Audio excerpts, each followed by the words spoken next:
ఈరోజు క్రిస్మస్ పండగలు జరుగుతున్నాయి, కానీ చాలామందిలో సమర్పణతో కూడిన క్రిస్మస్ కనపడతలా. మొట్టమొదటిది సమర్పణ, రెండోది ఏం చెప్పాను? రక్షణ.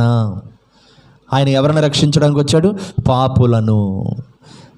నిన్ను నన్ను రక్షించడానికి ఈ లోకంలోకి యేసయ్య వచ్చారు అన్న విషయం నీకు అర్థమైతే మొదటిగా నువ్వు ఏమవుతావనంటే రక్షణ పొందటానికి నువ్వు ఒక అడుగు ముందుకు వేస్తావు.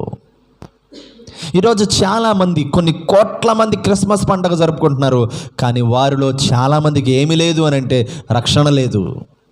యవన కాలంలోకి వచ్చినటువంటి యవన బిడ్డలు క్రిస్మస్ పండుగలు జరుపుకుంటున్నారు, కానీ ఆ యవన బిడ్డలకు రక్షణ లేదు.